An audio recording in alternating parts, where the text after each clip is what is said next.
Ooh, what's going on, gamers? It's Frank the Tank, and I'm back on MLB 15 The Show, and here with Episode 4 of the Pittsburgh Pirates franchise.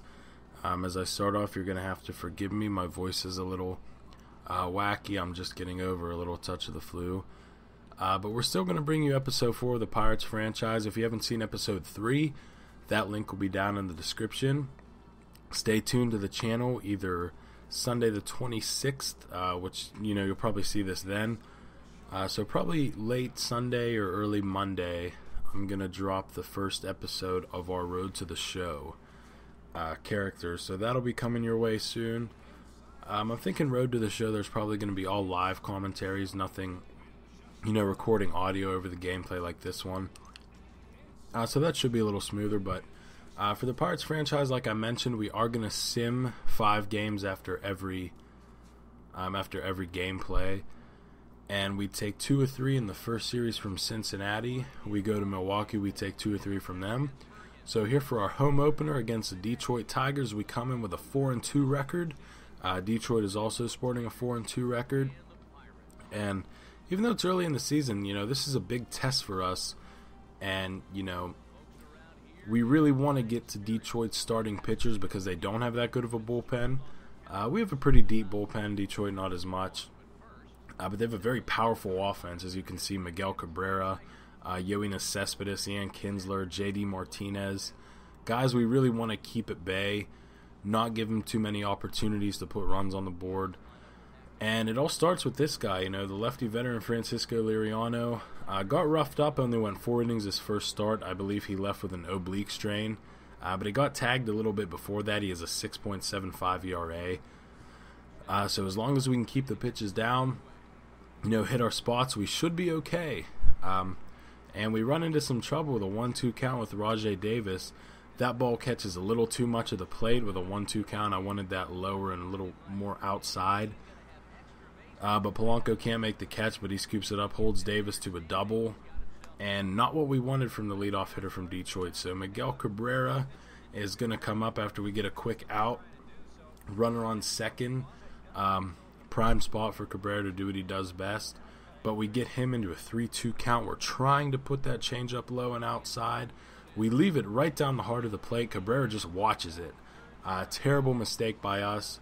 Maybe a worse mistake by him because he should have put that in the seats. Instead, Liriano gets a clutch strikeout there. But we are not out of the woods yet. Yoenis Cespedes steps to the plate. Rajai Davis still on second. We work him to a 3-2 count. I'm going to try to not get as deep in hitters. But he pops it up. Neil Walker is there. He will make the catch. So even though we made a mistake and let Davis get that leadoff double, nothing comes of it, and we were going to head to the bottom of the first with Detroit nothing, Pittsburgh nothing. It's pretty cool, though, that we get to open at home against an AL team. That wouldn't have happened a few years ago before the Astros went to the AL to, balance out the leagues.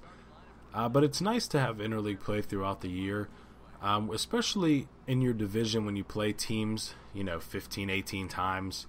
You see a lot of the same players, a lot of the same stadiums. So it's going to be nice to get out a little bit. And even though I do want to sim every 5 games, or sim 5 games after every gameplay, if there's like a series, say we're in, against the Angels or in Seattle against the Mariners, stadiums that we don't get to see a lot of, I will throw some gameplays in there just to mix it up a little bit. As you see Polanco get the 1-out single there. But yeah, that's what we're going to try to take this, play it by ear, try to make it as fun as we possibly can, try to have fun with it. As we see Marte comes up, runners on second and third, hits one up the middle. Great play by Jose Iglesias, but throws it in the dirt. Cabrera can't pick it. I don't think he would have got Marte anyway. So we do score a run, and we jump up 1-0 after the first inning.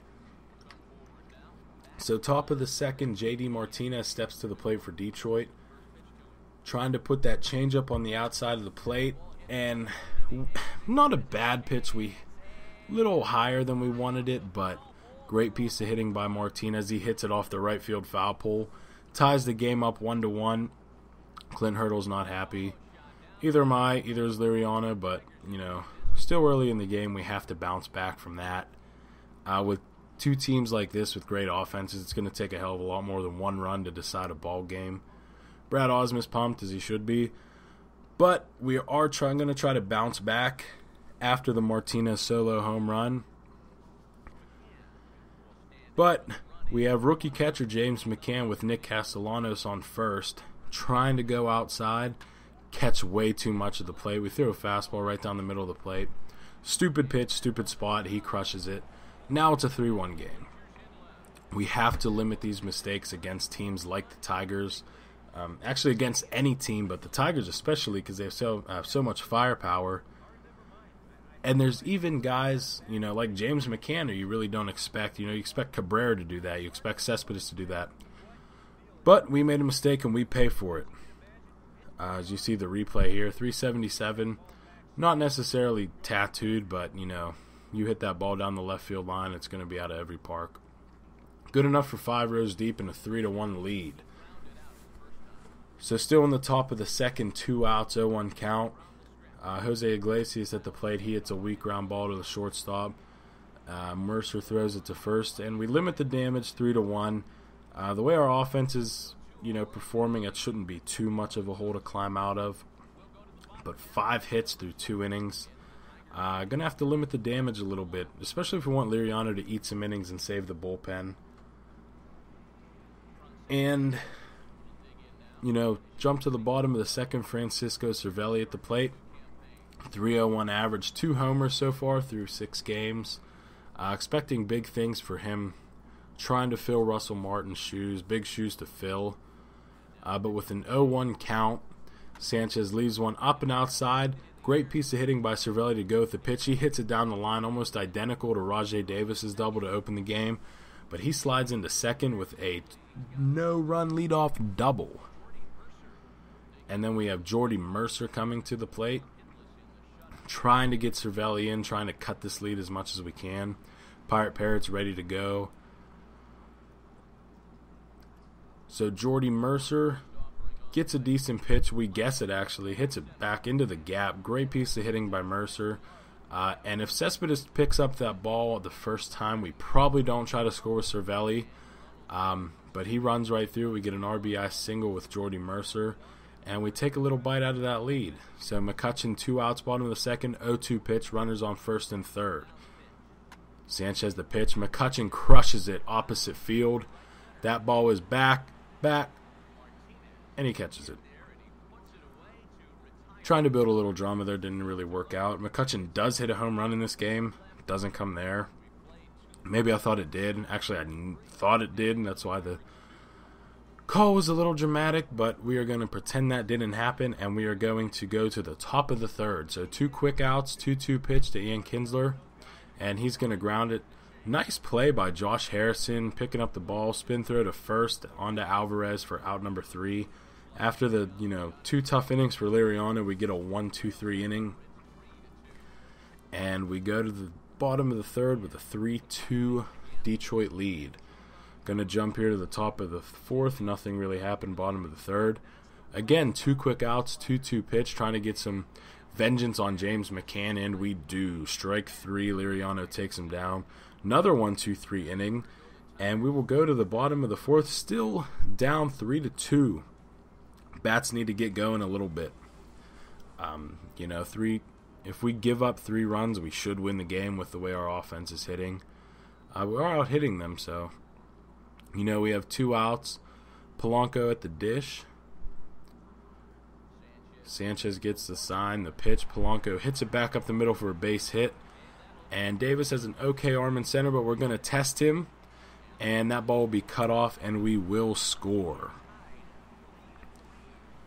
So Jordy Mercer scores, tied the game 3-3. Great piece of hitting by Polanco. That's 2 hits for him already. Going to bring Andrew McCutchen to the plate. And we'll see if McCutchen can give us the lead here.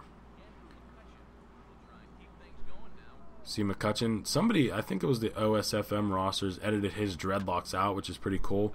And he crushes this ball. This is what I was talking about. Deep, deep center field. And that ball is gone. Almost off the batter's eye. Absolutely crushed.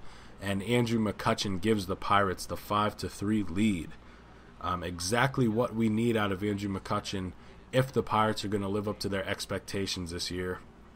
Very clutch piece of hitting by him.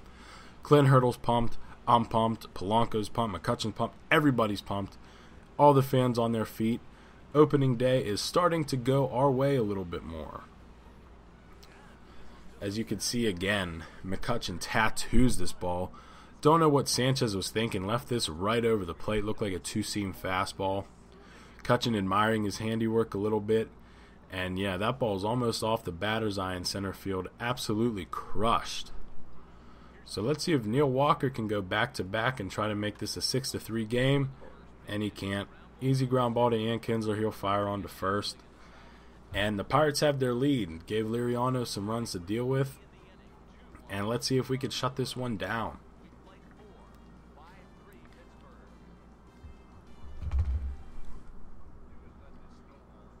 So we're going to jump here to the bottom of the fifth. Nothing doing in the top of the fifth. Cervelli with a runner on third, 1 out. As you can see, Sanchez out of the game. And Cervelli puts one in the gap. Going into the north side notch. He will round first and stroll into second for his second double of the game. He is 2 for 3, sporting a great average on the year. And just the hot start we need him to. Trying to make fans, trying to make the team forget about Russell Martin. Who left for the Toronto Blue Jays in the offseason, who gave him an absolutely ridiculous 5-year, $82 million contract. 6-3 game, still top of the ninth. Mark the Shark in for the close. 2 outs. Nick Castellano sees the pitch. Low curveball for strike 1. Trying to close this out for Mark the Shark. We're going to run this one inside a little bit. He swings. McCutchen has a beat on it. Up. Raise the Jolly Roger. The Pittsburgh Pirates win the home opener here in Pittsburgh. And there's no doubt about it. Corey Hart didn't get into the game, but he's happy. 3:56, not a bad time for the game. Started at 1:35. Came there, did our business. Mark the Shark gets the save. Liriano gets his first victory of the year. And the Pirates are off to a great start. We're off to a 5-2 start. So we have 2 more games against Detroit in this series. So for the next gameplay, the starter you're going to see is Sonny Gray. Pretty excited to pitch for Sonny Gray. He's a big piece we added before the season started in the trade with the Oakland Athletics. And here's the line score. Francisco Liriano, 7 innings, 6 hits, 3 earned runs, 4 strikeouts. Anibal Sanchez gets the loss, going 4, giving up 6. Our player of the game, as you'll see in a minute, will be Andrew McCutchen. There's his nice Topps baseball card for being the player of the game. Phenomenal offensive performance for McCutchen. Pirates put up 6 runs, McCutchen 2 of those, coming off that huge blast in the bottom of the 4th inning. Dead center. Can't ask for much more than that. So in the first game, the Pirates get a nice 6-3 victory. So you see McCutchen 2 for 4, 1 home run, 2 RBIs, even stole a base. So McCutchen doing it all. Still a little pissed off that he only has 74 speed. And that's where we'll end today. Check us out, episode 4. Like the video, subscribe if you haven't yet. I'm out.